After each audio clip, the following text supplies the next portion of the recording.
तो देखिए सभी बच्चों का हमारी जीव विज्ञान की क्लास में स्वागत है।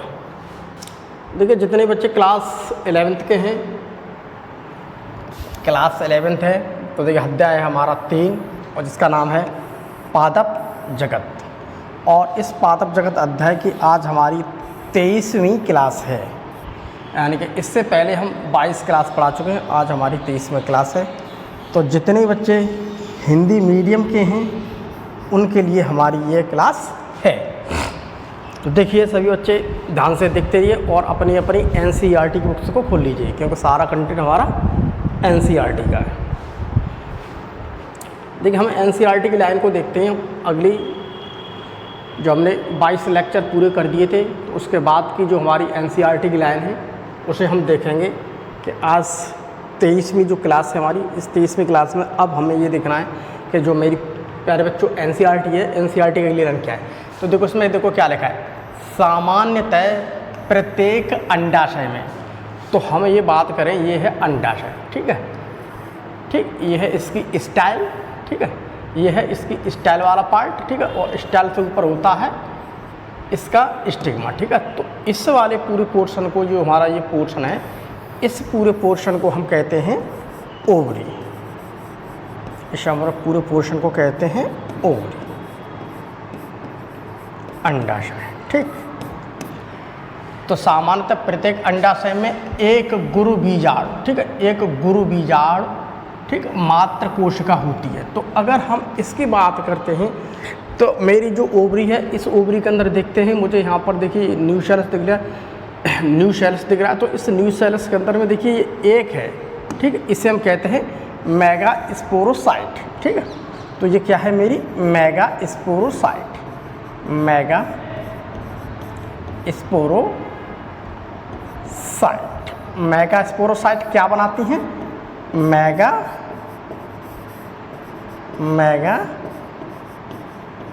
Spore mother cell. आप ये समझ लो ये क्या है मेरी एक तरह की मेगा स्पोर मदर सेल।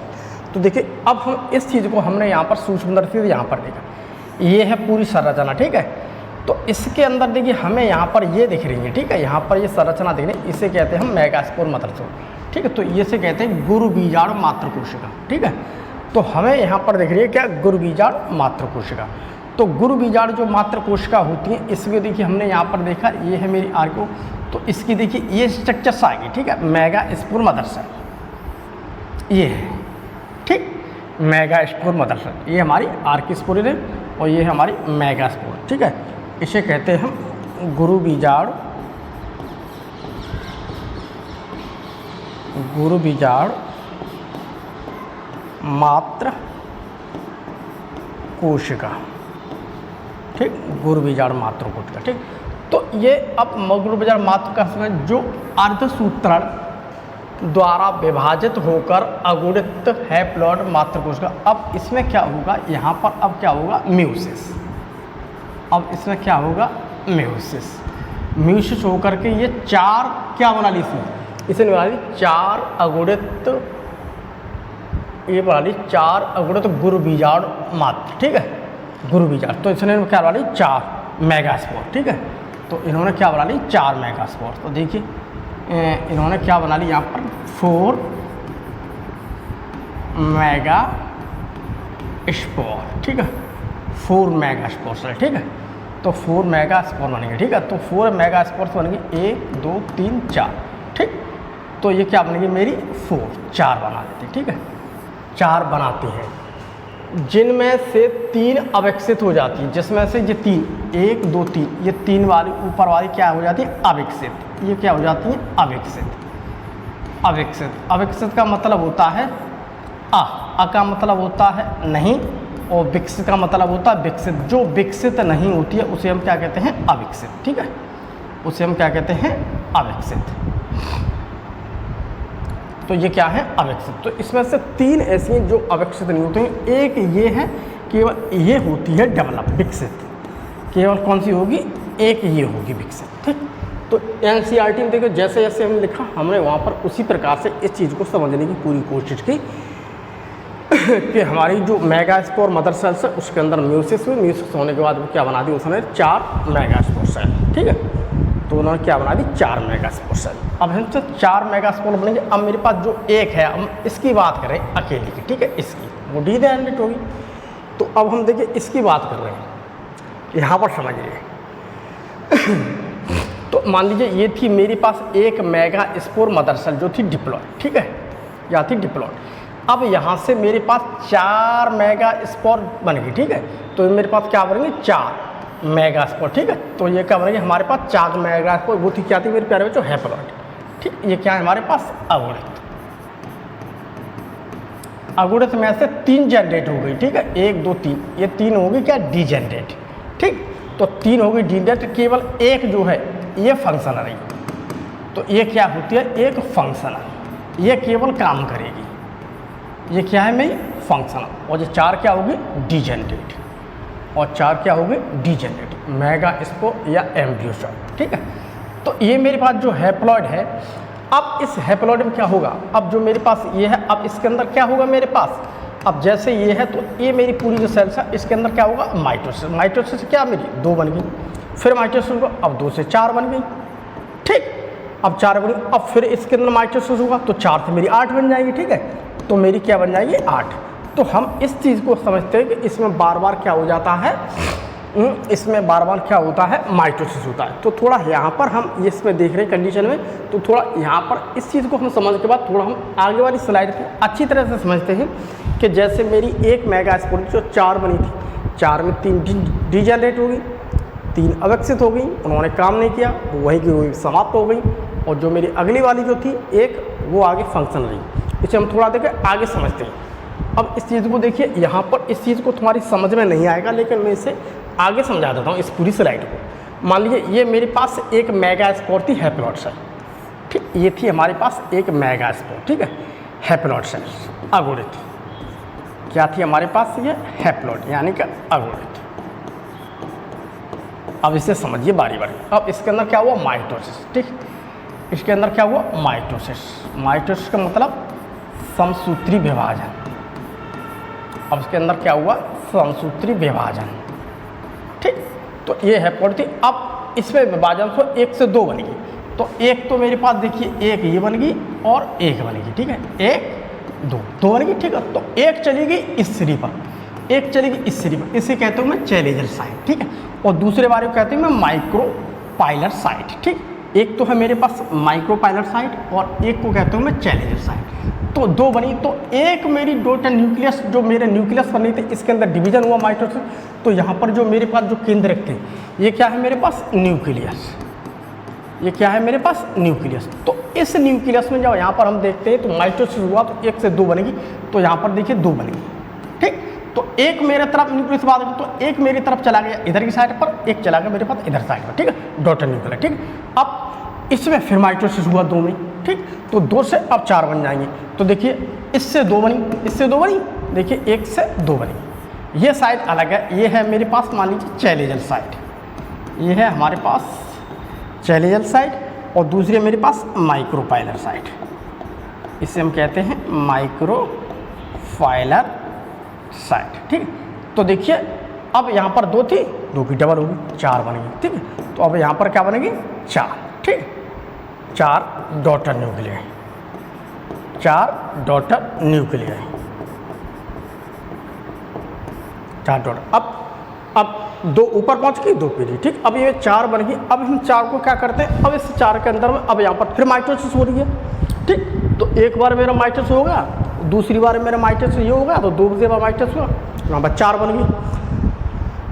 अब हम तीसरी बार फिर माइटोसिस होगा, यहाँ पर तीसरी बार यहाँ पर क्या हुआ, फिर माइटोसिस हुआ, ठीक, समसूत्री विभाजन।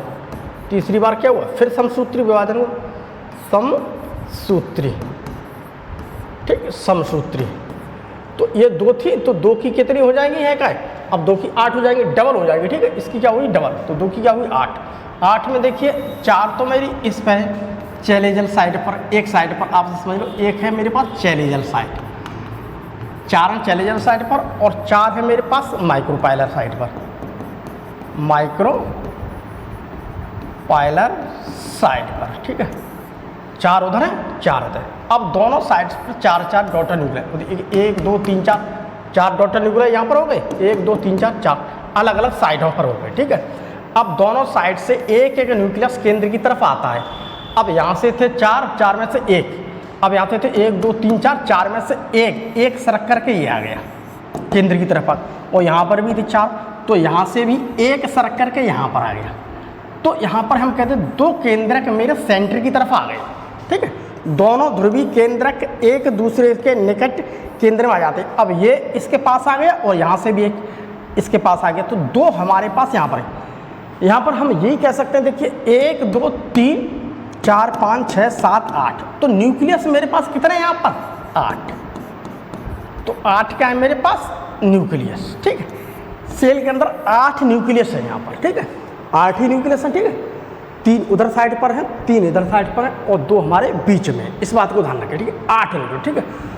तो यहाँ पर भी कैसे है मेरे पास 8 न्यूक्लियस, तो मेरे पास हम यहाँ पर कह सकते हैं कि जो मेरा एम्ब्रियो सैक बना है, भ्रूण कोश बना है, उसमें 8 न्यूक्लियस बन चुके हैं, ठीक, 2 बीच में, ठीक। उसी कंडीशन को हम देखें, फिर आगे बढ़ते हैं, अगली स्लाइड देखते हैं। तो इस प्रकार की कंडीशन बनेगी। इसी कंडीशन को देखिए पिछली स्लाइड पर जो था, इसी कंडीशन को देखिए, इसी कंडीशन को हमने देखो पिछली स्लाइड पर जो था, मैंने यहाँ पर आपको समझाने की कोशिश की, बट आपको एकदम समझ में नहीं आएगा। तो देखिए ये हमारे पास एक यहाँ पर देखिए, एक मेरे पास ये क्या है, मेगास्पोर मदर सेल जो कि डिप्लॉइड, ठीक है। ये हमारे पास मेगास्पोर मदर सेल, इससे में म्यूसिस हुई, तो यहाँ पर क्या हुई म्यूसिस, तो म्यूसिस होने के बाद यहाँ पर 4 बनेगी, ठीक है, 4 बनी, 1 2 3, 4 में से 3 डिजेनरेट हो गई और 1 मेरे पास एक्टिव हो गई, ठीक। अब इसमें क्या हो गया, जो एक्टिव है वो मेरे पास ये है। अब इसके अंदर क्या हुआ, एक माइटोसिस, तो माइटोसिस 1 से कितनी बनी 2, एक इस ध्रुव पर पहुंच गई, एक इस सिरे पर पहुंच गई, एक इस सिरे पर पहुंच गई, ठीक है। इसे हम कह सकते हैं, मान लीजिए चैलेंजर, ये है मेरे पास चैलेंजर साइट, और ये है मेरे पास माइक्रोपाइलर साइट, और ये है हमारे पास माइक्रोपाइलर साइट, ठीक है। अब इसमें फिर माइटोसिस हुआ दूसरा, तो 2 थी, 2 की 4 बन गई, ठीक। ये सिरा अलग है और ये सिरा अलग है, ठीक है। अब इसके अंदर फिर तीसरा माइटोसिस हुआ, तो मेरे पास कितनी बन गई, मेरे पास कितनी बन गई, मेरे पास बन गई 8, 4 की कितनी बन जाएगी 8, तो देखिए ऐसे बन गई 8, 1 2 3 4, ठीक है, 1 2 3 4। अब 4 में से एक इधर के बीच में आएगी, एक इधर के बीच में आएगी, एक इधर की आएगी, एक इधर की, तो ये बस इसे कहते हैं मैं एम्ब्रियो सैक। तो हमारे क्या बनेगा, और जो बीच वाली होती है उसे कहते हैं 2 पोलर न्यूक्लियस, ठीक है। ये ध्रुवीय है, ये ध्रुवीय क्या है न्यूक्लियस, इधर ध्रुव से दोनों आ गए, ठीक। तो इस प्रकार की ये कंडीशन ऐसी बन जाती है, ठीक है। इसी कंडीशन को देखिए मैंने अभी आपको दिखाया था, ठीक है। तो मेगास्पोर के न्यूक्लियस में बारी बारी से 3 बार माइटोसिस डिवीजन होता है, जिसके फलस्वरूप 8 केंद्रक बनते हैं। तो हमारे यहाँ पर 8 केंद्रक बन चुके हैं, देखिए 8 ये बन चुके हैं, उसको देखो इस कंडीशन में दिखाया, इस कंडीशन में 8 बन चुके हैं, ठीक है। इसी चीज़ को मैंने देखा अच्छी तरह से आपको समझा दिया। अब एनसीईआरटी के अगले को देखिए, अब मेरी ये कंडीशन बन चुकी है पूरी, ठीक। ये कंडीशन 3 मेरे पास ऊपर है और 3 मेरे पास नीचे और बीच में 2 केंद्रक है, ठीक। अभी हम समझते हैं, देखिए प्रत्येक भ्रूण कोश में, भ्रूण कोश का मतलब होता है एम्ब्रियो सैक, प्रत्येक एम्ब्रियो सैक में 3 कोशिकीय अंड समुच्चय बन जाते हैं, 1 2 3 के सेट बन जाते हैं। एक सेट मेरे पास ये बन गया, एक सेट मेरे पास ये बनेगा और एक सेट मेरे पास ये बनेगा, 3 सेट बन गया, ठीक है। तो 3 कोश के अंड समुच्चय, यानी कि 3 सेट एक पार्ट है, ये इस प्रकार के बनेगा, 3 सेट बन गया, आप समझिए, ठीक है। एक अंड कोशिका, इसमें से एक होता है मेरे पास अंड कोशिका। अब इसमें से देखिए एक मेरे पास अंड कोशिका होगी, अब देखिए एक मेरे पास क्या होगी अंड कोशिका, एक है हमारे पास अंड कोशिका एग सेल, ठीक है, एक है हमारे पास। तो एम्ब्रियो सैक में जो मेरी कंडीशन बनी, तो पहली बात एक है हमारे पास अंड कोशिका, एक है हमारे पास अंड कोशिका, तथा 2 सहायक कोशिका सिनर्जिड्स होती हैं, और 2 सहायक क्या होती है सिनर्जिड्स, ये और ये क्या है मेरे पास 2, तो ठीक है। तो कितनी होती है 2 हमारे पास सिनर्जिड्स होती हैं, ठीक, जिन्हें हम कहते हैं सहायक कोशिका। उसके अलावा देखो उसमें क्या कह रहा है 3 प्रत्यव्यासांत कोशिकाएं, यानी कि 3 एंटीपोडल सेल्स होती हैं, और नीचे वाली जो 3 कोशिकाएं होती हैं एंटीपोडल सेल्स, और क्या होती है मेरे पास 3 एंटीपोडल सेल्स, ठीक है। ये है मेरे पास 3 एंटीपोडल सेल्स, ठीक, तथा 2 ध्रुवीय कोशिकाएं होती हैं, और क्या होती है 2 ध्रुवीय कोशिका, वे हैं 2 ध्रुवीय कोशिका, तथा 2 ध्रुव। इस सेट को यहाँ पर इसे रखो आप याद, ठीक। एक एम्ब्रियो सेक के लिए जो, अब यहाँ पर मैं न्यूक्लियस की बात करता हूँ, यहाँ पर न्यूक्लियस कितने मेरे पास 8, ठीक है। देखिए 1 2 3 4 5 6 7 8, ठीक है। तो देखिए 1 और 2 3, 3 और 3 6, 6 और 2 8, तो ये क्या है 8 न्यूक्लिएट। 8 न्यूक्लिएट क्या है ये एम्ब्रियो सेक, ठीक है। ये क्या है एम्ब्रियो सेक। एम्ब्रियो सेक, ये एम्ब्रियो सेक कैसा, जहाँ पे मुझे 8 न्यूक्लियस मिलने देखने के लिए, ठीक। तो भ्रूण कोश, ठीक है। एम्ब्रियो सेक का मतलब था भ्रूण कोश, एक भ्रूण के कोश में, एक भ्रूण के कोश में, ठीक है। तो ऐसे करके हम इसे समझ सकते हैं। तो मेरा 8 न्यूक्लिएट बन गया, ठीक है। अब हम थोड़ा प्यारे बच्चों हल्का सा आगे बढ़ते हैं।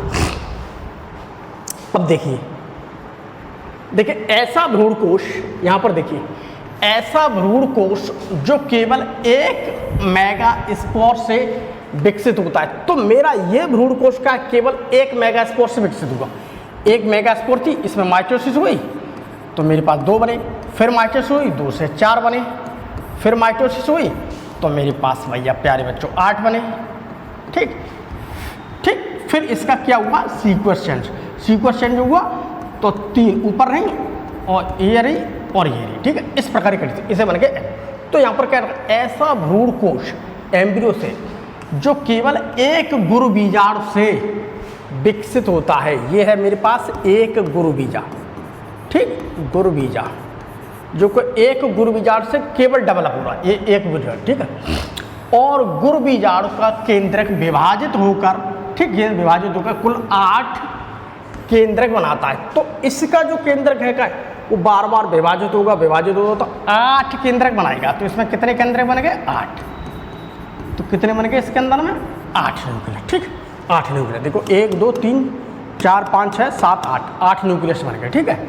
तो 8 न्यूक्लियस बनाता है। इसे एक बीजाणु को, ठीक, एक बीजाणु को 8 केंद्र की भ्रूणकोश कहते हैं। तो इसे इंग्लिश में कहते हैं, देखिए मोनोस्पोरिक 8 न्यूक्लिएट एम्ब्रियो सेक, ठीक। तो हम इसे क्या कहेंगे मोनोस्पोरिक 8 न्यूक्लिएट एम्ब्रियो सेक, अथवा हम इसे कह सकते हैं पॉलीगोनम टाइप। तो ये एम्ब्रियो सेक का कौन सा टाइप है पॉलीगोनम टाइप। तो इसे हम अक्सर इसी नाम से बुलाते हैं। अगर किस प्रकार से ऐसी कंडीशन आ जाती है तो पूछते हैं, तो हम इसे कह सकते हैं ये क्या है मेरे पास एक पॉलीगोनम टाइप है, या हम इसे कहते हैं मोनोस्पोरिक 8 न्यूक्लिएट एम्ब्रियो सेक। तो अब हम इसे क्या कहते हैं 8 न्यूक्लिएट एम्ब्रियो सेक, ठीक। ये सारी चीज़ देखिए मैंने यहाँ पर सब चीज़ हिंदी में लिख दी है, आप समझ लो। 1 आध 2 शब्द इंग्लिश में भी होते हैं इसके साथ साथ, आप देखते रहो, ठीक है। तो देखिए अधिकांशतः 81% जो मेरे पुष्पीय पौधे होते हैं, ठीक, आवृतबीजी पौधे होते हैं, मैं इसी प्रकार का भ्रूणकोश एम्ब्रियो सेक पाया था। तो हम देखिए हम प्लांट ग्रुप के आवृतबीजी की बात करें तो हम इस समय पर प्यारे बच्चों हम ये कह सकते हैं जो हम आवृतबीजी प्लांट ग्रुप पढ़ रहे हैं, उस आवृतबीजी प्लांट ग्रुप की अगर हम स्टडी करते हैं तो हमें 81% ऐसे आवृतबीजी एंजियोस्पर्म प्लांट मिलेंगे जिसमें मुझे 81% ऐसे मिलेंगे जिसके अंदर मुझे देखने के लिए इस प्रकार का भ्रूणकोश मुझे देखने के लिए मिलता है।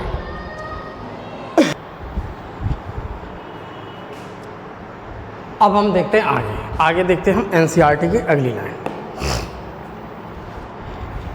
तो देखिए अब देखिए इसमें क्या कह रहा है 2 ध्रुवीय कोशिकाएं। अब देखिए यहाँ पर क्या कह रहा है 2 ध्रुवीय कोशिकाएं आपस में जुड़ जाती। अब ये जो ध्रुवीय कोशिकाएं थी दोनों पोलर न्यूक्लियाई, ठीक, इन्हें कहते हैं ध्रुवीय कोशिकाएं, ठीक है। 2 ध्रुवीय कोशिकाएं या 2 ध्रुवीय न्यूक्लियाई आपस में जुड़ जाती हैं जिससे द्विगुणन, ठीक है, जिससे द्विगुणन यानी कि डिप्लॉयड, ठीक, द्वितीयक यानी कि सेकेंडरी, ठीक, केंद्रक, ठीक, डिप्लॉयड न्यूक्लियस बन जाता। अब ये दोनों आपस में जुड़ जाएंगे तो मेरा डिप्लॉयड, ये देखिए डिप्लॉयड सेकेंडरी न्यूक्लियस में एक देखिए ये जुड़ गई, एक ये जुड़ गई। तो वो चीज़ दोनों पोलर जुड़ गई हैं। दोनों जो मेरी पोलर न्यूक्लिया है वो आपस में दोनों न्यूक्लियस आपस में जुड़ गए जिससे डिप्लॉयड सेकेंडरी न्यूक्लियस। अब मेरे पास पहले एक था सिंगल, अब दोनों जुड़ कर क्या हो गया वो चीज़ डिप्लॉयड होगी, ठीक है। तो क्या होगी मेरे पास डिप्लॉयड होगी। तो अब क्या मेरे पास डिप्लॉयड सेकेंडरी न्यूक्लियस बन जाता है। डिप्लॉइड सेकेंडरी न्यूक्लियस बन जाता है। अब देखिए यहाँ पर डिप्लॉइड, देखिए परागण पराग कोश से निकलने के बाद, अब देखिए परागण की कह रहा, तो परागण में देखिए क्या पराग कोश, ये है मेरे पास पराग कोश, ठीक, ये है पराग कोश। पराग कोश से निकलने के बाद यानी कि जो पराग कण है ये है मेरे पास पराग कण, इन्हें हम कहते हैं पराग कण। ये क्या है हमारे पास पराग कण, ठीक है, जिसे हम कहते हैं पोलन ग्रेन। पोलन ग्रेन, तो परागकण क्या है, इसमें से लिख रहे हैं, इसे कहते हैं हम परागकोश, इसे हम कहते हैं परागकोश। तो परागकोश के अंदर से क्या निकले परागकण, तो देखिए परागकोश से निकलने के बाद हवा द्वारा, या तो वो हवा द्वारा अथवा अन्य एजेंसियों द्वारा, अन्य एजेंसी मतलब किसी कीट पतंगे या किसी और माध्यम के द्वारा, ठीक है, किसी और माध्यम द्वारा स्त्री केसर, ठीक है, वो लिखा स्त्री केसर के वर्तिकाग्र, ये है मेरे पास देखिए स्त्री केसर, देखिए ये है स्त्री केसर, ये है मेरे पास स्त्री केसर, ठीक है, ऐसे ऐसे जाती है लंबी, ये ऊपर जाने के बाद ऐसे बन जाए, ठीक, ये है मेरे पास स्त्री केसर, और इसे कहता हूँ मैं वर्तिकाग्र, इसे हम कहते हैं वर्तिकाग्र, ठीक, और ये है हमारे पास वर्तिका, ठीक, और ये है नीचे वाला फूला हुआ भाग होता है अंडाशय। तो वर्तिकाग्र, ठीक, वर्तिकाग्र यानी स्टिग्मा पर स्थानांतर कर दिए जाते हैं, इस स्थानांतरण को हम पॉलिनेशन कहते हैं। तो इस स्थानांतरण को हम क्या कहते हैं प्यारे बच्चों, पॉलिनेशन कहते हैं। अब देखिए थोड़ा हम यहाँ पर समझ लेते हैं इसे, ये एनसीईआरटी। अब से देखिए परागण क्या है, अगर किसी प्रकार से क्वेश्चन आ जाता है परागण क्या है, अगर यहाँ पर हम देखते हैं किसी प्रकार से प्रश्न आ जाता है कि परागण क्या है, तो देखिए परागकणों यानी पोलन ग्रेन्स का, ये पोलन ग्रेन्स का पराग कोश से, इस पराग कोश से वर्तिका, ये है वर्तिका, ठीक है, ये है वर्तिका, वर्तिका को स्थानांतरण की क्रिया परागण कहलाती है। यह वायु जल कीट पक्षियों आदि के द्वारा होता है। तो ये क्या होता है, या इन सारी चीज़ों के द्वारा आपस में होता है, ये वो माध्यम है जिसके द्वारा ये होता है, तो इसी हम कहते हैं पॉलिनेशन। तो पहले क्या है, मेरे परागण किसी के माध्यम से यहाँ वर्तिकाग्र पर आ जाएंगे, यानी स्टिग्मा पर आ जाते, तो क्या होता है उसे हम कहते हैं क्या परागण। अब जो मेरे पोलन ग्रेन्स अब यहाँ पर तो आ गए, यहाँ पर आने के बाद इन परागणों का क्या हो जाता है, यहाँ पर आने के बाद परागणों का हो जाता है प्यारे बच्चों अंकुरण, ठीक। तो देखिए परागकण का अंकुरण, ठीक है, पॉलिनेशन ऑफ, वो जर्मिनेशन ऑफ पोलन ग्रेन्स, ये है मेरे पास परागकण, ये है हमारे पास परागकण। परागकण के बाद अब इसमें होने लगी क्या जर्मिनेशन, अब इसमें क्या होने लगा अंकुरण, अर्थात ट्यूब बनने लगी, क्या बनने लगी ट्यूब, नली बनने लगी, नलिका, ठीक है, नलिका, ठीक, और धीमे धीमे नलिका क्या हो जाती है बड़ी, तो जब नलिका बड़ी हो जाती है तो इसमें देखिए ये क्या है मेरे पास 2 मेल गेमेट, तो यहाँ पर क्या है 2 मेल गेमेट और एक है मेरे पास ट्यूब न्यूक्लियस, एक है मेरे पास ट्यूब न्यूक्लियस। इस प्रकार से हम कह सकते हैं कि जो मेरे पोलन ग्रेन्स होते हैं उन पोलन ग्रेन्स के अंदर क्या हो जाता है, मेरा जर्मिनेशन हो जाता है। अब देखिए ये तो मेरे पोलन ग्रेन थी, अब थोड़ी, अब देखिए परागण वर्तिका पर अंकुरित होते हैं, तो ये है मेरे पास मान लीजिए वर्तिका, ये है मेरे पास वर्तिका, ठीक है, ये है मेरे पास वर्तिका, ठीक, ये है मेरे पास वर्तिका, और ये पूरी जो संरचना यहाँ पर आपको दिख रही है इसे हम कहता हूँ स्टाइल, ठीक है, तो इसे हम क्या कहते हैं स्टाइल। तो ये है मेरे पास वर्तिकाग्र, वह है मेरे पास वर्तिकाग्र, और ये है मेरे पास वर्तिका स्टाइल, ठीक है, और ये वो जो पूरी संरचना है इतनी बड़ी, इस पूरी संरचना को हम कहते हैं ओवरी, जो फूला हुआ भाग है इस फूले हुए भाग को कहते हैं हम ओवरी, अंडाशय। अब इस ओवरी के अंदर मुझे दिखने वाली जो संरचना होता है इसे हम कहते हैं ओव्यूल, यानी कि वीजांड, वीजांड, और यहाँ पर जो हिस्सा है इसे हम कहते हैं माइक्रोपाइल, ठीक है, ऊपर होता है चैलेंजर साइड।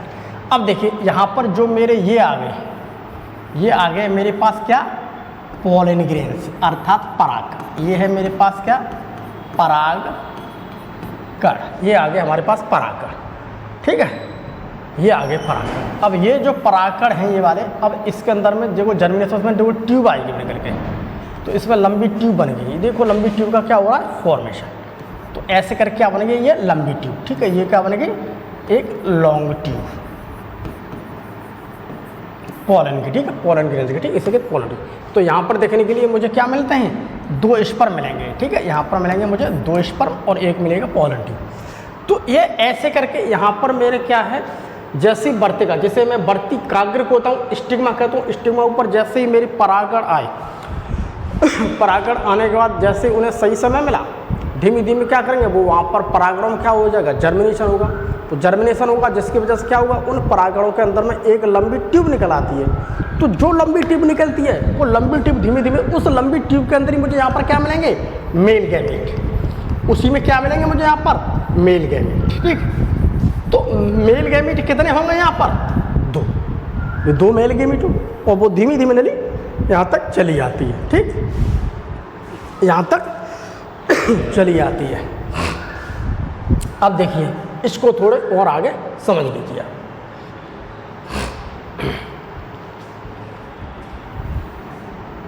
देखिए पराग नली, वर्तिकाग्र, अब ये है देखो पराग नली, ये देखो ये है पराग नली, ये है देखो पराग नली, ये है देखो पराग, और ये है मेरे पास ये जो संरचना, इसे कहते हैं हम ओव्यूल। इसे हम क्या कहते हैं, ओव्यूल, ठीक है। इसे हम क्या कहते हैं, ओव्यूल। तो ये है मेरे पास, ठीक है, पराग नली, वर्तिकाग्र, इस वर्तिकाग्र तथा वर्तिका के, ये है मेरे पास, ये है मेरे पास, इस हिस्से को कहते हैं वर्तिकाग्र, ये है वर्तिकाग्र, और ये जो इतना हिस्सा लंबा आ रहा, इसे हम कहते हैं स्टाइल। यहाँ पर देखिए स्टाइल के द्वारा इसके ऊतकों के बीच से होती हुई बीजांड तक पहुँचती है, और ये है बीजांड यहाँ तक। तो यहाँ पर देखो पोलन ट्यूब इतनी लंबी होगी, अब यह कहाँ पर पहुँच गई, बीजांड तक, ठीक। तो इस बीजांड की संरचना को हमने सूक्ष्मदर्शी से देखा, तो इसे जूम करके सूक्ष्मदर्शी से देखा, तो देखिए ये आ गई मेरे पास पोलन ट्यूब, और ये है मेरे पास क्या, बीजांड। यानी कि इसके अंदर अब हम देखते हैं, तो मुझे यहाँ पर ये क्या दिख रहा है, एम्ब्रियो सैक। यहाँ पर हमें क्या दिख रहा है, एम्ब्रियो सैक, ठीक। 1 2 3, इसमें 3 सेल तो ऊपर हैं, 1 2 3, 3 नीचे हैं, और ये क्या है, 2 पोलन न्यूक्लियाई। तो यहाँ पर ये क्या है मेरे पास, 8 न्यूक्लिएट, 8 न्यूक्लिएट एम्ब्रियो सैक। ऐसा एम्ब्रियो इसे कहते हैं मोनोस्पोरिक, ठीक। इस प्रकार की जो संरचना उसे हम क्या कहते हैं, मोनोस्पोरिक, यानी कि एक बीजाणु, केवल एक बीजाणु से बना है, इसलिए एक बीजाणु। तो पॉलीगोनम टाइप का है। तो यहाँ पर देखो उसके बीच देखो क्या करा, बीजांड तक पहुँचती है। तो NCERT देखिए बीजांड तक लिखा है, तो वहाँ पर देखिए मैंने आपको इस प्रकार से पहुँचा दी, ठीक। अब बीजांड तक मेरी ट्यूब पहुँच गई है। अब ट्यूब क्या करेगी, उस संरचना को अब हम थोड़ा और समझते हैं। तो बीजांड मेरे कहाँ मिलते हैं, इस पूरी फूली हुई संरचना जिसे मैं कहता हूँ ओवरी में। तो ये सारी चीज़ कहाँ हो रही है, ओवरी के भीतर हो रही है, ठीक, इनसाइड ओवरी हो रही है, ठीक है। तो बीजांड तक पहुँच गई। अब देखिए,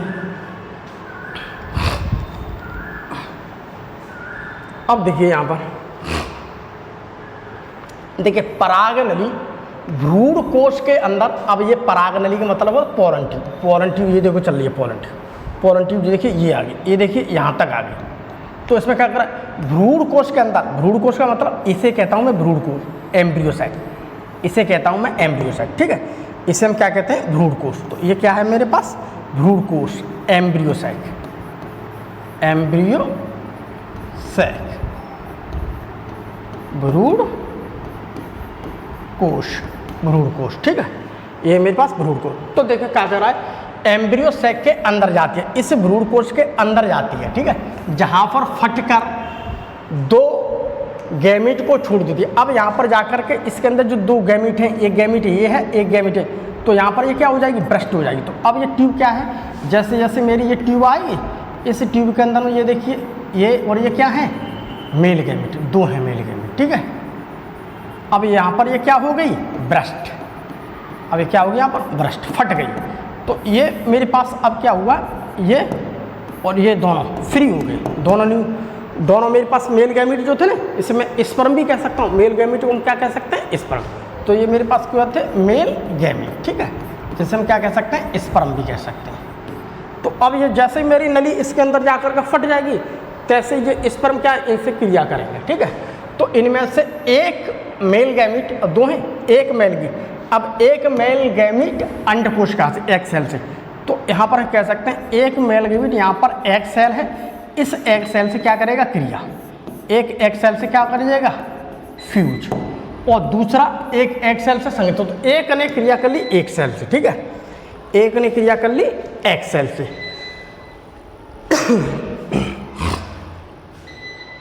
ठीक, तो युग्मक संलयन करने के एक जायगोट है, तो उसने एक से क्रिया कर ली। तो एक यहाँ पर ये देखिए, ये मेरी देखो कंडीशन वही चली जा रही है। तो यहाँ पर हम देखते हैं, तो हमारे यहाँ पर आने के बाद जैसे मान लीजिए मेरी पोलन ट्यूब आ गई, ठीक, पोलन ट्यूब आकर के एक ने देखो क्रिया कर ली हमारी इसके साथ में, एक सेल के साथ में। तो एक क्रिया करेगा देखो एक सेल के साथ में, और दूसरा क्रिया करेगा इन पोलर के साथ में, जो बीच वाली थी, बीच वाली में एक इसके साथ क्रिया करेगा और एक इसके साथ क्रिया करेगा। तो जो इस एक के साथ क्रिया करेगा, इसके साथ क्रिया करेगा, वो तो जायगोट बनाएगा। ठीक, तो एक युग्म संलयन का तो जो अंड कोशिका से मिल गया, ठीक है, अंड कोशिका से मिलकर क्या, वो जायगोट, ये इसके साथ क्रिया कर ली, वो तो जायगोट बनाएगा। तो ये देखो बन गया मेरे पास जायगोट, जो बन गया डिप्लॉइड, ठीक है, ये बन गया जायगोट। और तीसरे वाला जो था उसने इनके देखिए दो थे, और तीसरे जाके यहाँ पर क्रिया, तो तीन इकट्ठी हो गई, और दो यहाँ पर हो गए। ये है देखिए पोलन ट्यूब का, ठीक है, ये है मेरे पास पोलन ट्यूब वाला आने वाला मेल गैमीट, और ये मेरे पास एक सेल का। तो ये चीज़ देखो दो न्यूक्लियस हो गए, एक है ये एक, तो ये चीज़ बनेगी डिप्लॉइड। अब यहाँ पर एक दो तो पहले थी, और तीसरा और प्यारे बच्चों आ गया, तो यहाँ पर क्या होगा, डिप्लॉइड, तीन। तो यहाँ पर क्या होगा, या डिप्लॉइड। अभी क्या बनेगा, डिप्लॉइड। अब सबसे पहले ये कंडीशन बनी, तो इस कंडीशन को मैं एक कंडीशन, इसे मैं कंडीशन को कहता हूँ प्यारे बच्चों प्राइमरी एंडोस्पर्म न्यूक्लियस। और प्राइमरी एंडोस्पर्म जो न्यूक्लियस बनेगा वो कैसा होता है, ट्रिप्लॉइड। वो कैसा होता है, ट्रिप्लॉइड। ट्रिप्लॉइड का मतलब होता है त्रिगुणित, त्रिगुणित, ठीक है, और ये है द्विगुणित, द्विगुणित। यहाँ पर दो न्यूक्लियस मिले, वहाँ पर मुझे तीन न्यूक्लियस मिले। तो इस प्रकार से हम कह सकते हैं। तो दूसरा वाला जो गैमीट जो था वो केंद्रक के, जो केंद्रक वाली जो थी, इसके साथ में संयोग हो, इसके साथ क्या फ्यूज हो गया, संगलित हो गया, जुड़ गया, जिससे त्रिगुणित प्राथमिक भ्रूणपोष केंद्रक बन जाता है। जो एनसीईआरटी की पहले इस लाइन को पढ़ लो, यहाँ पर समझ लो, सब समझ में आ जाएगा तुम्हारे, पूरी एनसीईआरटी की हर चीज़ आपकी समझ में आ जाएगी प्यारे बच्चों, ठीक। तो इस प्रकार से देखिए यहाँ पर बन गया मेरे पास ट्रिप्लॉइड, और यहाँ पर बन गया डिप्लॉइड, ठीक है, वो चीज़ बन जाती है। तो अब हमें यहाँ पर अब आगे का हम नज़रिया देखते हैं कि अब इसके बाद मेरी संरचना कैसी बन गई। तो देखिए यहाँ पर अब देखिए, तो देखिए एक ने एक के साथ में फ्यूजन कर लिया, तो मेरा देखिए जायगोट बन गया। और दूसरा जो मेल गैमीट था, मेल स्पर्म था, जो पोलन ट्यूब से आया, उसने जो बीच वाली दो न्यूक्लियस थे, उन न्यूक्लियस के साथ में क्रिया कर ली, तो ये बन गया मेरे पास ट्रिप्लॉइड। तो ये थी डिप्लॉइड, और ये है देखिए ट्रिप्लॉइड, जिसे हम कहते हैं प्राइमरी एंडोस्पर्म न्यूक्लियस, ठीक है। इसके अंदर में देखिए दो बार फर्टिलाइजेशन हो गया यहाँ पर, तो मैं इसी कंडीशन को कहता हूँ डबल फर्टिलाइजेशन। देखिए चूंकि इसमें दो संलयन होते हैं, दो संलयन हो रहे हैं, ठीक है। अब दो संलयन कौन से होते हैं, एक तो हो रहा है युग्मक संलयन, एक तो देखिए यहाँ पर फ्यूजन हो रहा है। तो यहाँ पर फ्यूजन कौन सा हुआ, यहाँ पर पहले से एक था और एक पोलन ट्यूब वाला आ गया, ठीक है। तो एक तो मेरे पास ये हो गया संलयन, एक तो मेरे पास ये हो गया संलयन, जिससे मेरे पास क्या बन गया, युग्मनज, ठीक। तो इसे कहता हूँ मैं युग्मक संलयन। तो इसे मैं कहता हूँ युग्मक संलयन, युग्मक संलयन, ठीक है।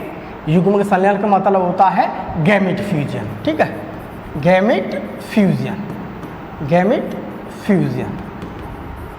तो एक था हमारे पास एग और दूसरा था हमारे पास स्पर्म। तो दोनों चीज़ मिलकर के क्या बन गई हमारे पास, डिप्लॉइड, जायगोट। तो मेरे पास जायगोट, एक तो हमारे पास देखिए, एक तो ये हो गया, ठीक। बस त्रिसंलयन, और अगला क्या है, त्रिसंलयन। त्रिसंलयन मेरा मतलब ये है, यहाँ पर मान लीजिए दो सेल थी पोलन ट्यूब की, दो सेल थी, और तीसरी पोलन ट्यूब के द्वारा आ गई, ठीक है। तो यहाँ पर क्या, तीन बन गए, तीन से मेरा पता नहीं। तो इस प्रकार हम कह सकते हैं ये चीज़ क्या है मेरे पास, डबल फर्टिलाइजर। तो इसलिए हम क्या कहते हैं, इससे डबल फर्टिलाइजेशन। एक फर्टिलाइजेशन मेरा यहाँ हो गया, एक फर्टिलाइजेशन यहाँ, तो दो बार मेरा फर्टिलाइजेशन हुआ, ठीक है। तो इसमें देखो क्या लिखा है, डबल फर्टिलाइजेशन आवृत बीजी का एक अद्वितीय, यानी कि एक अच्छा वेस्ट इंपॉर्टेंस क्या है, कैरेक्टर्स है, एक अद्वितीय क्या है, लक्षण। तो इसी में चीज़ को मैं कहता हूँ प्यारे बच्चों डबल फर्टिलाइजेशन। तो हम यहाँ पर एक असल डबल फर्टिलाइजेशन मुख्य रूप से देखा जाए तो जितने भी मेरे एंजियोस्पर्म प्लांट हैं, यानी कि आवृतबीजी पौधे अर्थात पुष्पीय पौधे हैं, ठीक, तो उन सभी पौधों में हम यहाँ पर ये कह सकते हैं प्यारे बच्चों, वहाँ पर मुझे देखने के लिए डबल फर्टिलाइजेशन मिल जाता है। तो ये है हमारे पास NCERT ग्लैंड, और इससे हमने यहाँ पर कर दिया एक्सप्लेन। अब हम देखिए थोड़ा और आगे चलते हैं। अब जो है मेरे पास ये है मेरे पास, अब मेरे पास ये संरचना जो बनेगी इसे मैं कहता हूँ भ्रूणकोश। पहले वाला जो था बना हुआ उसे हम कहते हैं भ्रूणकोश, अब ये बन गया, इसे मैं कहूँगा भ्रूणकोश, ठीक। भ्रूणकोश, भ्रूण का मतलब होता है एम्ब्रियो, ठीक, और पोष का मतलब होता है पोषण, पोषण यानी कि न्यूट्रिशन। तो ये एम्ब्रियो को न्यूट्रिशन देगा, ठीक। भ्रूणकोश वो होता है जो एम्ब्रियो को क्या देता है, न्यूट्रिशन देता है। तो देखिए एंजियोस्पर्म्स प्लांट में, यानी कि हम पुष्पीय पौधों की बात करें तो पुष्पीय पौधों में एक मेल गैमीट एग से फ्यूज होकर के, अब एक मेल गैमीट तो एग से फ्यूज कर होकर के वो डिप्लॉइड जाइगोट बनाता है। यह प्रोसेस युग्मक संलयन यानी कि सिनगेमी कहलाता है, ठीक। यहाँ पर भी मैंने लिख दिया। दूसरी बात, सेकंड मेल गैमीट ध्रुवीय केंद्रकों, ठीक, पोलर न्यूक्लियाई से फ्यूज होकर के प्राइमरी एंडोस्पर्म न्यूक्लियस बनाता है। इस संलयन को डबल फर्टिलाइजेशन भी कहते हैं। तो ये पूरा जो संलयन है, इस पूरे संलयन को, इस पूरे प्रोसेस को हम क्या कहते हैं, डबल फर्टिलाइजेशन, ठीक, डबल फर्टिलाइजेशन, इसे हम क्या कहते हैं, डबल फर्टिलाइजेशन। तो इसी चीज़ को हम क्या कहते हैं प्यारे बच्चों, डबल फर्टिलाइजेशन। अब अगर डबल फर्टिलाइजेशन के ऊपर कुछ आ जाती है दो बात लिखने के लिए, तो आप इस प्रकार का चित्र बना सकते हो, ठीक। तो चित्र बनाकर इसमें दो बातें लिख सकते हो, आपको 2 अंक मिल जाएंगे। अब मेरे पास जो डबल फर्टिलाइजेशन बन गया, एक तो देखिए इस डबल फर्टिलाइजेशन देखिए यहाँ पर एक तो जाइगोट बनेगा, दूसरा मेरे पास प्राइमरी एंडोस्पर्म न्यूक्लियस बन गया। अब देखिए तो जो मेरा जाइगोट है, जो हमारे पास ये जाइगोट है, वो जाइगोट आगे चल करके एम्ब्रियो में कन्वर्ट हो जाएगा। अब जाइगोट क्या धीमे धीमे क्या बनाएगा, जाइगोट डेवलप हो करके एम्ब्रियो। अब जाइगोट क्या बनाएगा मेरा, भ्रूण। अब जाइगोट बनाएगा भ्रूण उसमें, और प्राइमरी एंडोस्पर्म न्यूक्लियस जो है क्या, ये मेरे पास पूरी चीज़ क्या बन गई, एंडोस्पर्म। अब इससे ये किस में कन्वर्ट हो गया, पूरा एंडोस्पर्म में, ठीक। वो भ्रूण में कन्वर्ट हो जाता है और ये एंडोस्पर्म में क्या हो जाता है, कन्वर्ट, यानी कि भ्रूणपोष। ये किस में कन्वर्ट हो गया, भ्रूणपोष, ये भ्रूणपोष में कन्वर्ट। देखिए इस प्रकार विकसित एंडोस्पर्म डिप्लॉइड होता है। तो ये हमारा कैसा था, डिप्लॉइड था, ठीक। ऐसे करके 3 थे संरचना, तो इसे मैं कहता हूँ ट्रिप्लॉइड, ठीक है। अब देखिए जिम्नोस्पर्म में एंडोस्पर्म फर्टिलाइजेशन से पूर्व ही बनता है तथा अगुणित होता है। तो यहाँ पर एंडोस्पर्म मेरा डिप्लॉइड बन गया। तो जिम्नोस्पर्म की बात करता हूँ तो जिम्नोस्पर्म के अंदर मेरा हैप्लॉइड होता है, और यहाँ पर फर्टिलाइजेशन हुआ है, उसके बाद मेरा एंडोस्पर्म बन रहा है। लेकिन जिम्नोस्पर्म में फर्टिलाइजेशन से पहले ही बनना है। तो यहाँ पर 2 बातें, जिम्नोस्पर्म फर्टिलाइजेशन से पहले बनना है और एंजियोस्पर्म फर्टिलाइजेशन के बाद बन रहा है। इस बात का हमें विशेष ध्यान रखना है। अब हम देखिए थोड़ी सी एक चीज़ देख लेते हैं यहाँ पर। देखिए इस संरचना को कहता हूँ मैं भ्रूणकोश।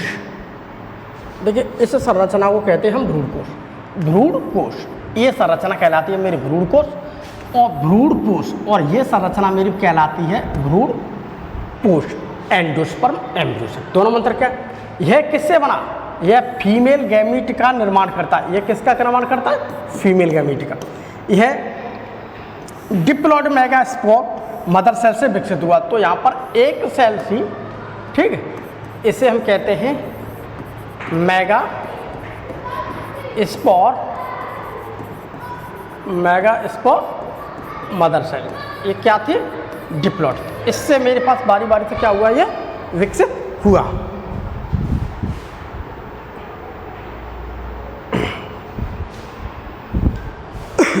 तो यह डिप्लॉइड मेगा सेल से विकसित होता है, ठीक है।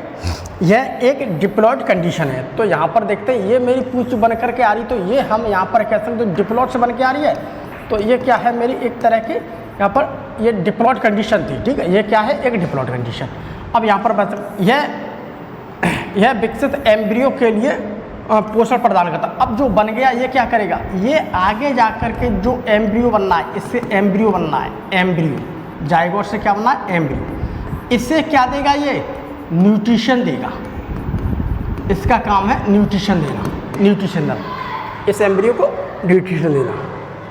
यह त्रिसंलयन अर्थात स्पर्म प्लस पोलर न्यूक्लियाई से विकसित होता है। तो ये कैसे विकसित हुआ, दो मेरे पास पोलर न्यूक्लियाई थे और तीसरा मेरे पास क्या था, मेल गैमेट। तो ये इस प्रकार के फ्यूजन से, जिसे मैं कहता हूँ त्रिसंलयन, जिसे मैं कहता हूँ त्रिसंलयन, ट्रिपल फ्यूजन, ठीक है, ट्रिपल फ्यूजन से डेवलप हुई। तो ये कैसे बना है, ट्रिपल फ्यूजन से। तो यह एक ट्रिप्लॉइड कंडीशन, तो यह क्या है, एक ट्रिप्लॉइड कंडीशन, और यहाँ पर चीज़ बन के हुई है, ये क्या है मेरे पास, एक डिप्लॉइड कंडीशन, और ये है मेरे पास डिप्लॉइड कंडीशन। इसमें मोस्ट क्या है, ये डिफरेंस है, अगर किसी प्रकार से आ जाता है तो आप समझ सकते हैं। अगली लाइन देखिए एनसीईआरटी। अब देखिए एनसीईआरटी में क्या क्या है, युग्मनज यानी कि जाइगोट। अब जाइगोट भ्रूण, अब जाइगोट से क्या बनना है, भ्रूण, जिससे एक अथवा दो बीज पत्र। अब भ्रूण से क्या बनेगा, एक बीज पत्र बनेगा या दो बीज पत्र सीट बनेंगे आकर के। तो युग्मनज से पहले क्या बनना है मेरे पास, भ्रूण। युग्मनज से क्या बनना है, भ्रूण। अब भ्रूण से क्या, एक या दो बीज पत्र बनते हैं। तो वो चीज़ ऐसे धीमे धीमे विकसित हो जाती है। तो मान लीजिए ये है मेरे पास जाइगोट, और जाइगोट से क्या बन गया मेरे पास, एम्ब्रियो। एम्ब्रियो से क्या बन जाएगा मेरे पास, सीट कोऑर्डिनेटर। तो ये आ गई मेरे पास कंडीशन। तो कंडीशन आने के बाद देखिए ये है मेरे पास जाइगोट, ठीक है, ये है हमारे पास क्या, जाइगोट, ये है हमारे पास क्या, जाइगोट, और जो नीचे वाला क्या है मेरे पास, एंडोस्पर्म, एंडोस्पर्म न्यूक्लियस, ठीक। अब ये इसे, अब जाइगोट से क्या बन जाएगा मेरे पास, भ्रूण। तो ये है देखिए भ्रूण, ये देखिए बन गया भ्रूण, और ये है हमारे पास जो ये हिस्सा क्या है हमारे पास, एंडोस्पर्म। अब ये इसे पोषण दे रहा है। अब धीमे धीमे जो एम्ब्रियो बन गया, अब एम्ब्रियो से क्या बन जाएगा, मेरा सीड का कोई कोट बन जाएगा, ठीक, कोटिलिडन बन जाएगा, और इस प्रकार से मेरा सीडलिंग बन जाएगा। तो यहाँ पर देख क्या है, उससे एक बीज पत्र या दो बीज पत्र विकसित हो जाते हैं। तो जाइगोट से क्या बना, एम्ब्रियो, एम्ब्रियो से सीड का कोटिलिडन, ठीक। और प्राथमिक भ्रूणपोष केंद्रक भ्रूणपोष में विकसित हो जाता है, ठीक। तो वो क्या है, जो ये मेरे पास का भ्रूणपोष, ठीक, पहले जाइगोट बना, उसके बाद बना मेरा प्राइमरी एंडोस्पर्म न्यूक्लियस। जो टिप्लॉइड था वो एंडोस्पर्म न्यूक्लियस हो गया, वो एंडोस्पर्म में क्या हो गया, कन्वर्ट हो गया, वो एंडोस्पर्म में कन्वर्ट हो गया, ठीक है।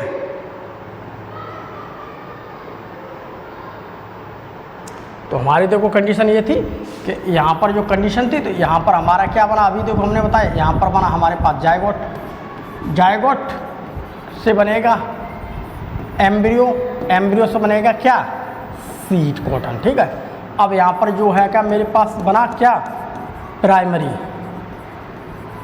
Primary endosperm nucleus, primary endosperm nucleus, ठीक है। अब ये फिर क्या बन जाएगा, पूरा किस में कन्वर्ट हो जाता, पूरा पूरा एंडोस्पर्म में। अब ये एंडोस्पर्म क्या करेगा, इसे न्यूट्रिशन देगा, इसे न्यूट्रिशन देगा, ठीक। तो इस प्रकार से इनका कन्वर्जन होता रहता है। अभी हमने तुम्हें सब बता दिया। भ्रूणपोष, अब देखिए बात करें हम भ्रूणपोष की। भ्रूणपोष, ठीक है, भ्रूणपोष, एंडोस्पर्म, भ्रूणपोष विकासशील भ्रूण को पोषण प्रदान करता है। तो ये है मेरे पास, मान लीजिए कि इस प्रकार की जो कंडीशन है, ये देखिए हमारे पास जाइगोट बना, और ये क्या है मेरे पास, ये तीन केंद्रक हैं।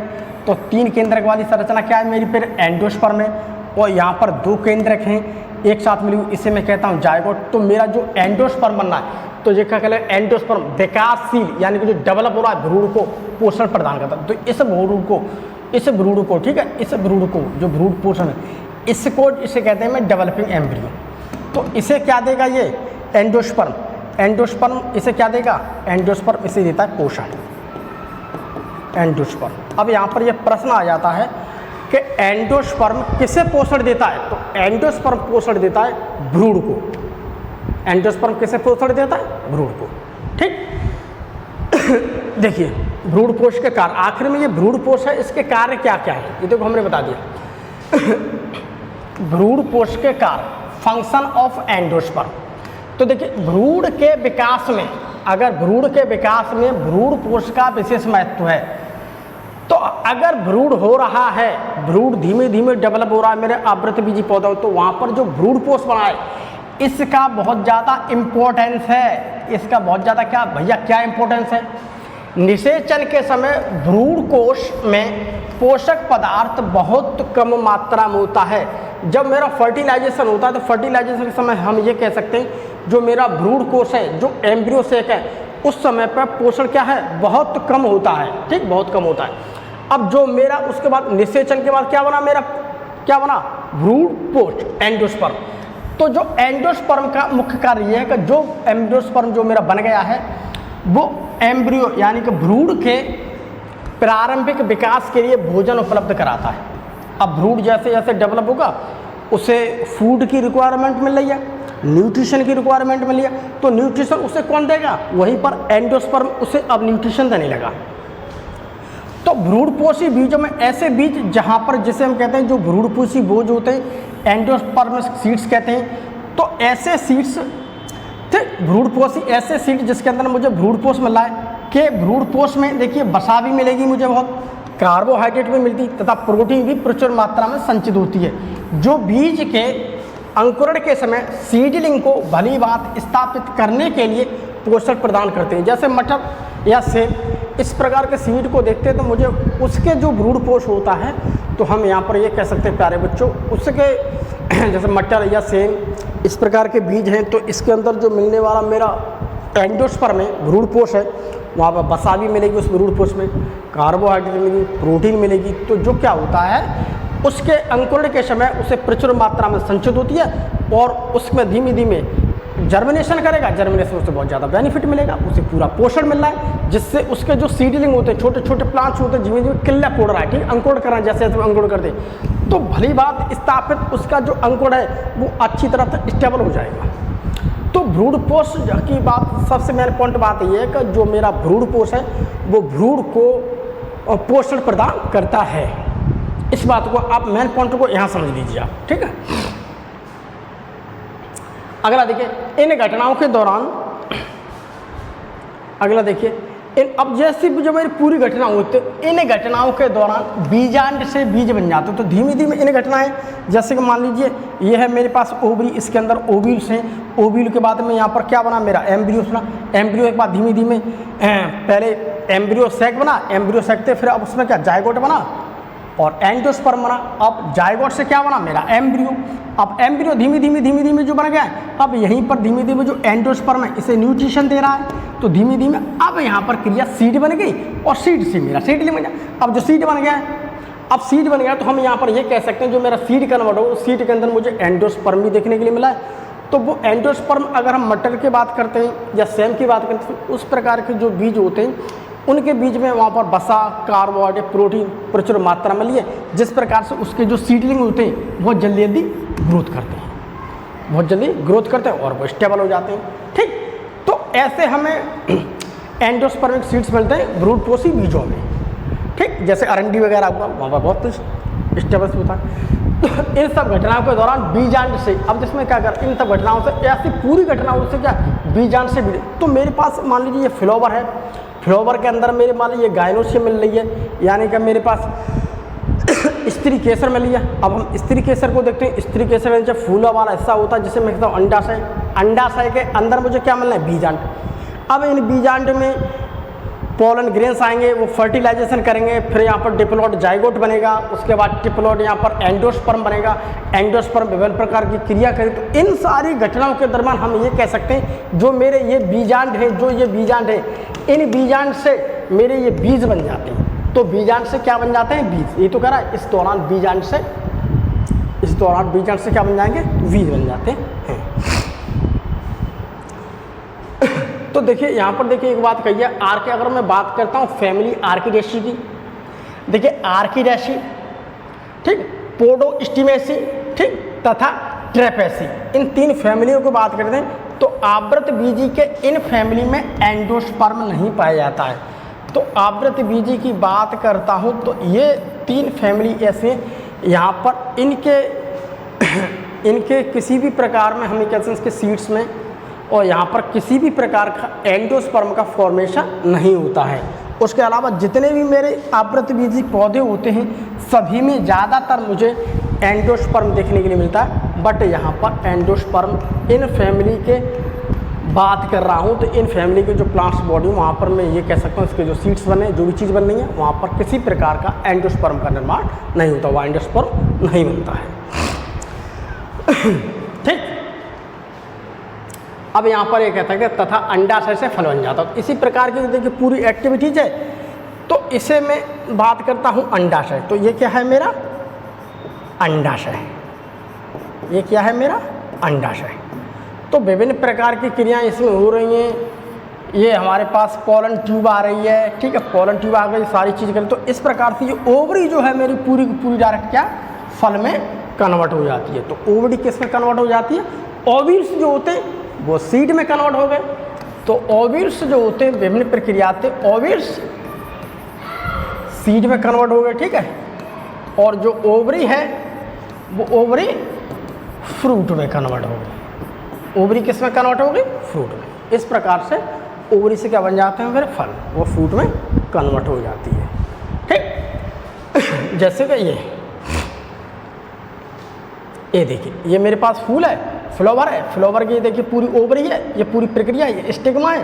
तो यहाँ पर ये विभिन्न प्रक्रियाओं से इस चीज़ की बात करते हैं। इस प्रकार से ये मेरी फल में फ्रूट में कन्वर्ट होगी, ये किस में होगी, फ्रूट में कन्वर्ट, ठीक।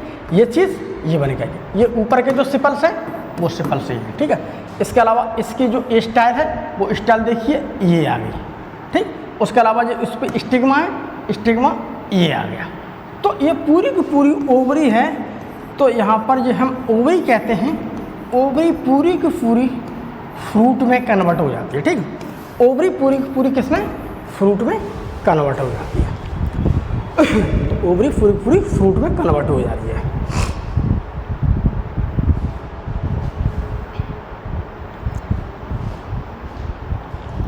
ठीक।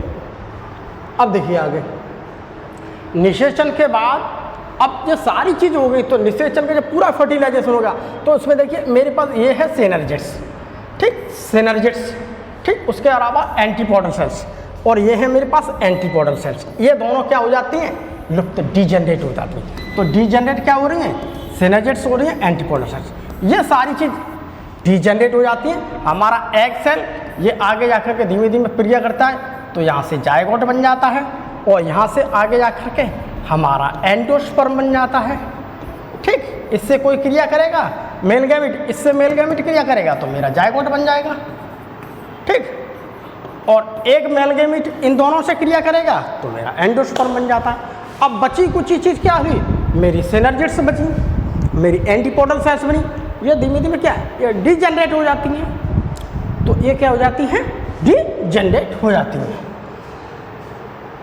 वो सारी चीज़ क्या हो जाती है प्यारे बच्चों, डीजनरेट हो जाती है, ठीक है। तो इस प्रकार से life cycle of angiosperm, angiosperm के देखिए एनसीईआरटी ने बताया है इस प्रकार ये। तो ये मान लीजिए एक मेरे पास प्लांट है, उस प्लांट के ऊपर ये देखिए फूल लगे हुए, तो फूल वाली कंडीशन देखिए ये आ गई।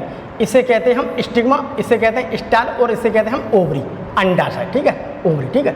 और इसी के ऊपर देखिए यहाँ पर लगे हुए जो संरचना होती है इसके फूल के पास में, इसे हम कहते हैं क्या, परागकोश। ये है परागकोश। परागकोश के अंदर में देखिए क्या है, माइक्रोस्पोर। अब इसमें क्या बनेंगे मेरे पास, परागकोश से किसका निर्माण होता है, परागकण का।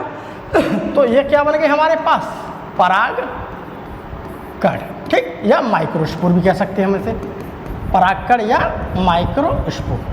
तो माइक्रोस्पोर धीमे धीमे धीमे धीमे धीमे मेचर हो जाएंगे तो उन्हें हम परागकण कह देते हैं। अब ये है मेरे पास क्या, ओवरी। ओवरी के अंदर देखते हैं कि इसमें क्या मिलेगी मुझे, मेगा स्पोर मदर सेल। तो ये क्या है मेरे पास, mega spore mother cell, mega spore mother cell. ये कैसी है प्यारे बच्चों, डिप्लॉइड, ये है डिप्लॉइड, ठीक। अब इसमें धीमे धीमे क्या होगा, इससे क्या बन जाएंगे हमारे पास, 4 बन जाएंगे हैप्लॉइड, ठीक, 4 बन जाएंगे, ठीक। 4 में से 3 डीजनरेट हो जाएंगी, एक काम करती रहेगी। तो एक से अब मेरा माइटोसिस होते होते ये बन जाएगा टीचर, ठीक। ये मेरे पास क्या बन गया, भ्रूण कोश। ये क्या बन गया हमारे पास, भ्रूण कोश, एम्ब्रियो सैक, एम्ब्रियो सैक। अब ये पोलन ग्रंथ थे, पोलन ग्रंथ क्या है, ये आगे, अब पोलन ग्रंथ धीमे धीमे धीमे पोलन ग्रंथ यहाँ पर आ जाते, इस ट्यूब का दें तो पोलन ग्रंथ धीमे धीमे ट्यूब के माध्यम से यहाँ पर आके इससे करेंगे क्रिया, इससे क्रिया करेंगे तो एक मेल गैमीट यहाँ पर मिल जाएगा और एक मेल गैमीट यहाँ पर।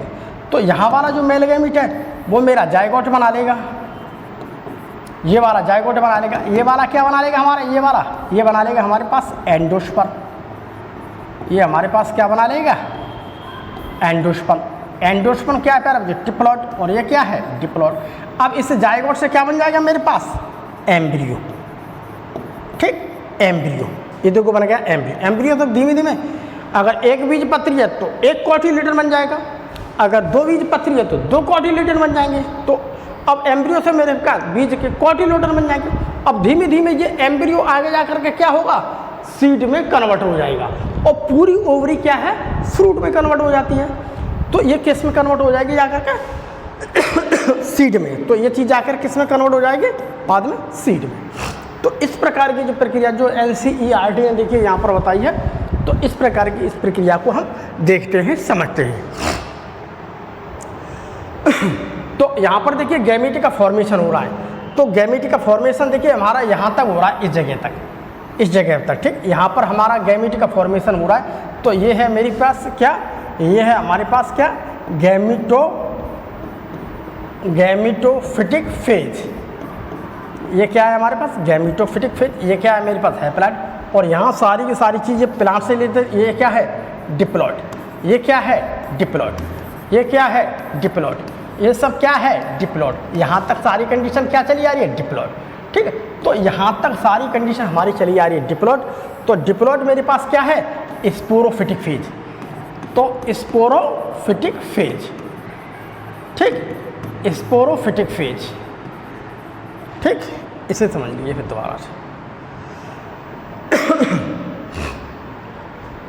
देखिए ये है हमारे पास गैमीटोफिटिक फेज, युग्मकोद्भिद प्रावस्था, गैमीटोफिटिक। तो गैमीटोफिटिक कहाँ पर है, पहली बात छोटी है, शॉर्ट, ठीक। दूसरी बात हैप्लॉइड है, ये लार्ज है, ठीक।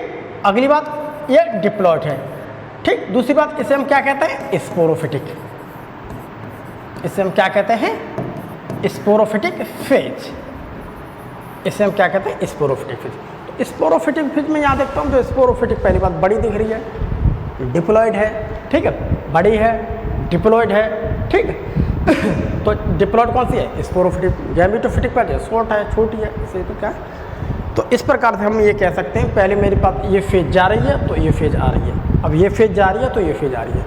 तो ये फेज इसके ऊपर डिपेंड है और ये फेज इसके ऊपर डिपेंड है। तो इसे हम कहते हैं अल्टरनेशन ऑफ जनरेशन। जो कि हमने प्लांट किंगडम जो चैप्टर हमारा शुरू से स्टार्ट हुआ, तो उसमें एक ही बात कहेगी कि अगर हम प्लांट्स की बात करते हैं तो पौधों के अंदर हमें अल्टरनेशन ऑफ जनरेशन देखने के लिए मिलता है। यानी कि एक पीढ़ी जा रही है, दूसरी पीढ़ी आ रही है, एक पीढ़ी जा रही है, दूसरी पीढ़ी आ रही है। तो इसी को हम कहते हैं अल्टरनेशन ऑफ जनरेशन। तो एंजियोस्पर्म प्लांट के अंदर हमने देखी बहुत सारी चीज़ें पढ़ी। आज की हमारी क्लास का यहाँ पर समापन होता है। अब हम इससे आगे 24वीं क्लास को एंजियोस्पर्म को फिर पढ़ेंगे, जिससे आगे कुछ महत्वपूर्ण बिंदु को पढ़ेंगे और आवृत बीजी और अनावृत बीजी से किस प्रकार से भिन्न है उसे पढ़ेंगे। दोनों में क्या क्या समानता होती है उसके बारे में हम अगले लेक्चर में पढ़ेंगे। आज के लिए हमारा इतना ही। तब तक के लिए प्यारे बच्चों, बाय बाय। हम आपसे फिर मिलेंगे।